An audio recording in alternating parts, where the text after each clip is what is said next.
The topic for today's set of notes is key events in the Vietnam War. So we're going to be taking a look at from American involvement in 1965 through to really the end of the Vietnam War a decade later. And so during this period, the war covered the span of three different presidencies, starting with Lyndon Johnson. We've talked before about Lyndon Johnson and the debate over whether or not to send American troops in to take over the Vietnam War. So in our last set of notes, we talked about the attack on the U.S. base at Pleiku. That kind of pushed Johnson to have to make a decision. Congress had given him the power with the Tonkin Gulf Resolution and said, hey, you decide whether we go to war or not. You can do whatever we need to do to keep our troops safe. So Johnson had to decide whether to take over the fighting of the war, and he decided to do that. He started sending large amounts of U.S. ground troops to Vietnam and what historians call Americanized the war. By 1968, we had 500,000 men in Vietnam. And so you can see from this chart, the chart goes up to 67. It's actually even higher in 68. That, the numbers are comparatively low until 1965, when Johnson decided to take over the fighting of the war, and then the numbers skyrocket. So by 68, 500,000 men in Vietnam. In a lot of ways, the turning point of the war was the Tet Offensive, and this happens in 1968. During a holiday period called Tet, it's a celebration of the Lunar New Year, typically this was observed with a ceasefire, right? Both sides would celebrate the holiday and would call off the fighting for a brief period. So in 1968, both sides, or at least the South, believed that both sides were going to do that again. But the Viet Cong, which was the name for communist sympathizers, communist fighters in South Vietnam, launched a surprise attack on the U.S. Embassy in Saigon and other U.S. strongholds. So the picture here is actually showing some of the fighting that took place in the capital of South Vietnam, Saigon. And these attacks popped up. They were well coordinated. They popped up all over South Vietnam and really caught South Vietnam and the United States off guard. And so even though the U.S. gained control pretty quickly, and in fact pushed back and militarily inflicted heavy losses on the Viet Cong, the Tet Offensive changed public opinion of the war. It really marked a shift in U.S. public opinion about Vietnam. Large numbers of Americans became increasingly convinced that no matter how long we stayed, no matter how many men we sent, we could not win the war. And a lot of that frustration and feeling of not being able to win was symbolized in this picture here. This was a Pulitzer Prize-winning picture of a South Vietnamese general executing a Viet Cong fighter on the streets of Saigon. And images like this and the one before were being sent into American televisions every single night. And so after being there for 3 years and having 500,000 men in Vietnam, Americans started wondering, what are we doing? Right? It doesn't seem like we're making much progress. If the other side is able to catch us off guard like this and attack our embassy and attack our bases and totally surprise us, it sure doesn't seem like we're on the verge of winning. In fact, it seems like we shouldn't be there. So public opinion really starts to change after the Tet Offensive. And it was really devastating to Lyndon Johnson's approval rating.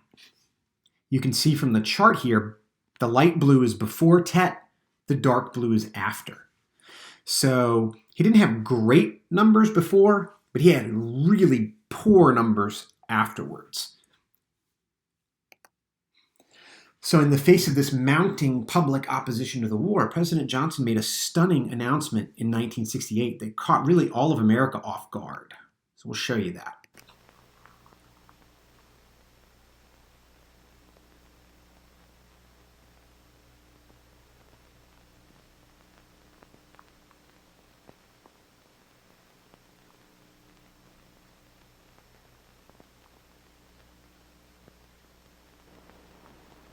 With America's sons in the field far away,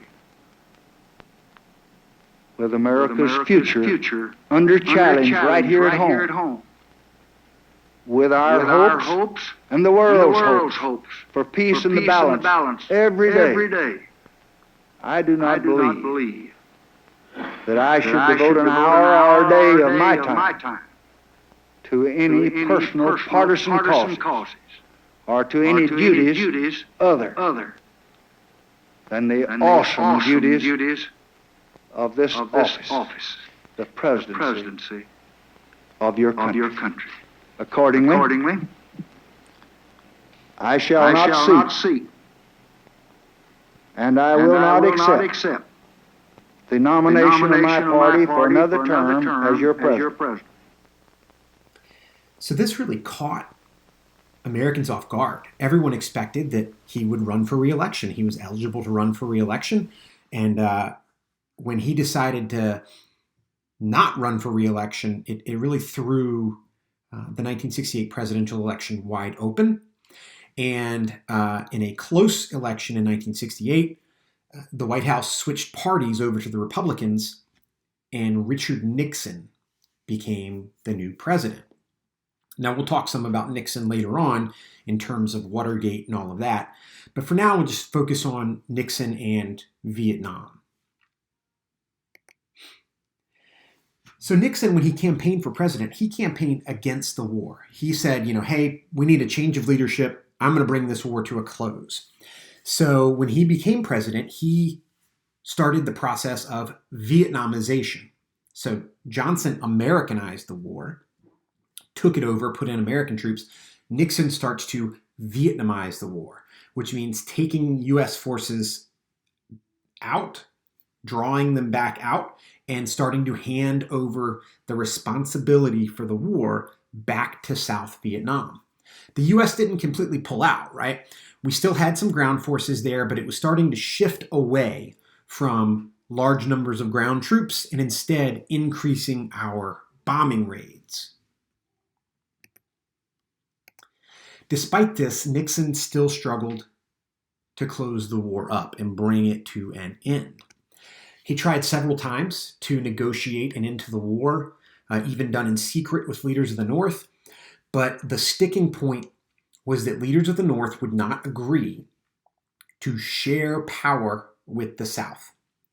Essentially, Nixon was trying to negotiate something like what we had in Korea, where you would have the South able to retain its government and retain its democracy.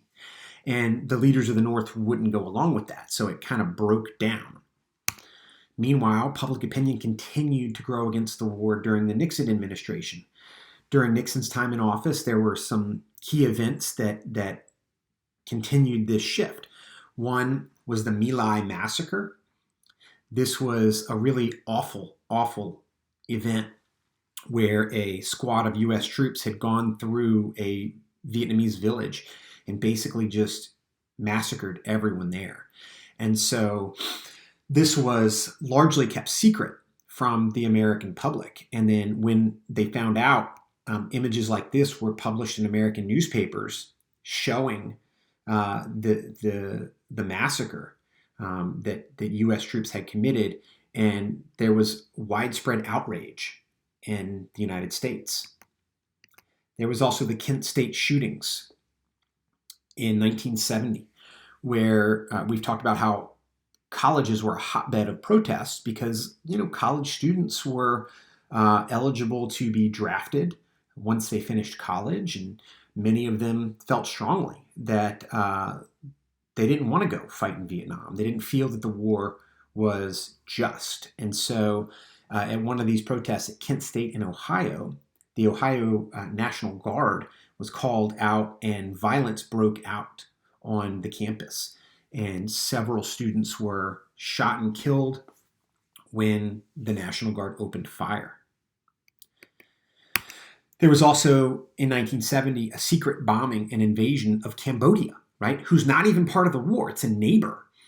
But Nixon ordered, without telling the American people, the bombing and invasion of Cambodia in order to cut off supply routes where the North Vietnamese and the Viet Cong were going through Cambodia to get supplies to the South. By 1973, however, Nixon was able to negotiate a peace agreement called the Paris Peace Accords. And for our purposes, just kind of summing it up, three main parts to it. One was a ceasefire, right? That there would be a pause in the war, U.S. troops would withdraw, and U.S. prisoners of war would be released. So the U.S. gets out. Pretty soon thereafter, fighting between the North and the South broke back out again. But at that point, the U.S. was out of the conflict and was not going to get back into it. So for reasons that are unrelated to Vietnam, and we'll talk about later, Nixon ends up having to resign the presidency. And so it falls to Gerald Ford, Nixon's successor, to really see out the end of the Vietnam conflict.